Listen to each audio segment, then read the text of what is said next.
So let's continue with questions 11 to 18. We want to create an account for someone called Nancy. Set a password, temp123.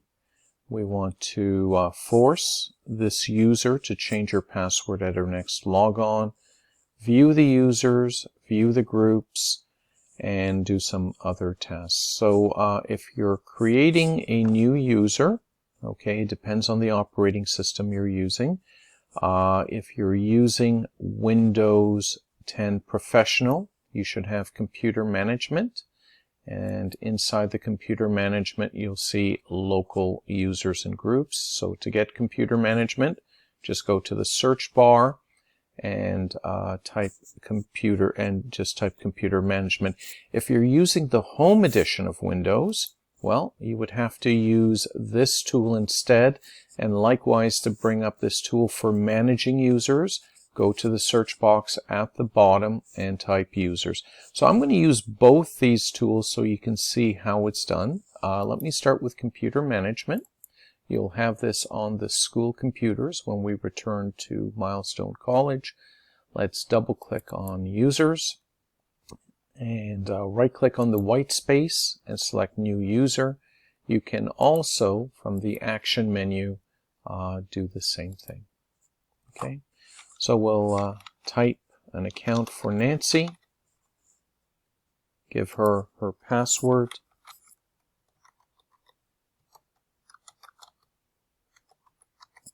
And if we look carefully here, we have an option here that forces the user to change their password at the next logon. Okay, and if we uncheck it, we'll see other options there. The user will not be able to change their password. You can select that if you want. And the password is good forever. It will never expire. And if the user goes on vacation, we also have an option here to temporarily disable the account. Let's go ahead and select the first option. And this part might be a little confusing. When we click Create, it looks like nothing happened. Actually, it created the account for you, but it's waiting for you to enter the next account. So you can enter multiple accounts this way. And when you're done, just simply click Close, and you will see Nancy's account right there. So let's go ahead and double click on it. We can see the properties that we selected. We can see that she is a member of the users group. If we go to groups, we can see all the groups that are there, and we can see that she is a member of users. Now, this part here is a little bit more than what we need to know, because managing users and groups and permissions, that's coming up in a future module. But for now, let's go back to Nancy's account. Now, this isn't really needed for the exam, but it is good to know. If I click on Member Of, I see she's a member of users. I can change that. I can click Add, Advanced, Find Now, and here are all the users and groups. Let's do that again. Okay, so we're going to add her to another group here, to the administrators group. So it's Add, Advanced, Find Now, and we can select administrators, and she is now part of the administrators group. Let's cancel out of this. Let's delete Mary's account, or Nancy's account. Okay, now if you're using the Home Edition of Windows 10, you will be using this tool instead. Just simply click Type Users in the search bar, and let's go ahead and add a user here.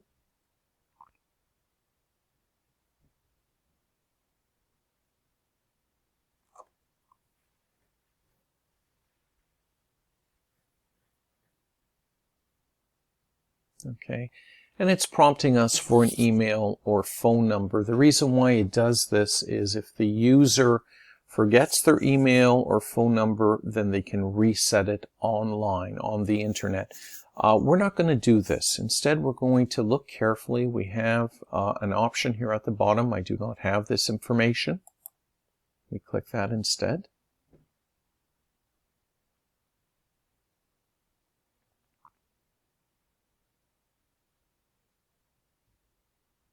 And we're prompted for a number of options here. Do we create this account? Do we associate it with a phone number? Do we associate it with an email address? And if you do not have any Microsoft account, or the user doesn't have a Microsoft account, you choose that last option, add a user without a Microsoft account.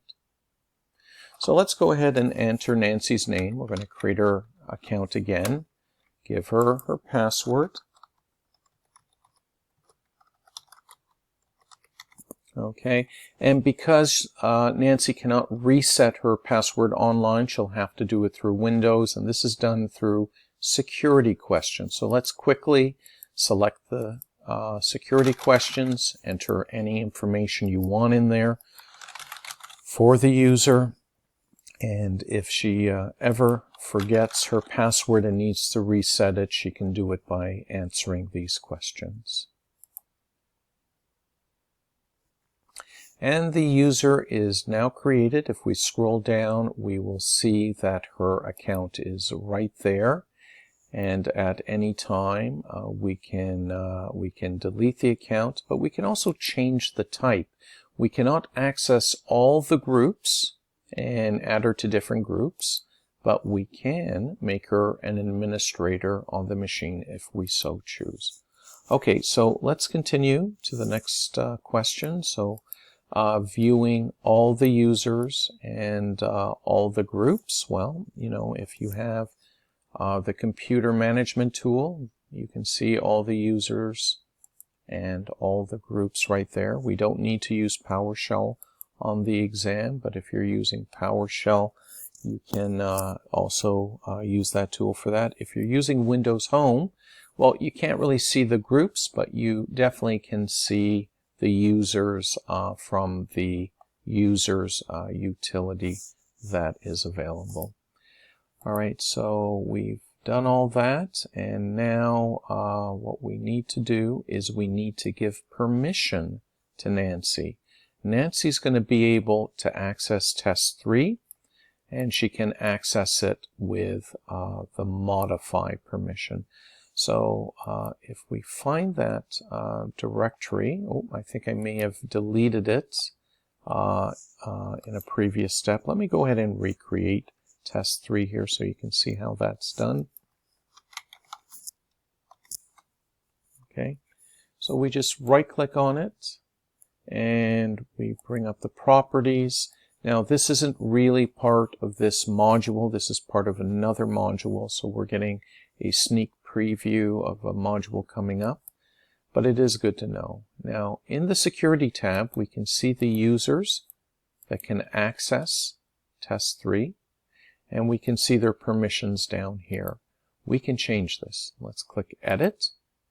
Okay, those are the users and groups, and their permissions are down here. Add, advanced, find now, and Nancy's name is in that list. Let's go ahead and do that again, because that was a lot of clicking. Okay, so you right-click on test 3 and bring up the properties. From the properties window, you go to security. We then change the access control list by clicking edit. We're going to add someone to the access control list. And let's do a quick search here. We do advanced, find now, and then we go searching for Nancy. And Nancy's name is down here somewhere. So we select it, OK, OK. And then before we select the permission, this is a common mistake people do, make sure that her name, the person, is highlighted, because you can accidentally give permissions to the wrong user or group. So we're going to select Nancy. We're going to make sure Nancy gets modify. We're going to click OK. And in the list here, if we scroll down, we will see Nancy, if we click on her name, now has the modify permission. All right, so we've given Nancy modify. We just need to clean up now. I rearranged the questions a little bit. We're going to delete test 1 and test 3, delete those 2 directories, and delete Nancy's account. Okay, so I'll start by deleting Nancy's account. If you're using the professional version, you do it through computer management. Just simply highlight the name for Nancy. I think I have to do a refresh here to see her name. Okay, and we don't see it, but if we go to users and groups, we can see Nancy's name right there. We can just simply click remove, and her name is gone. And then the last thing we have to do is get rid of test3, and we're done.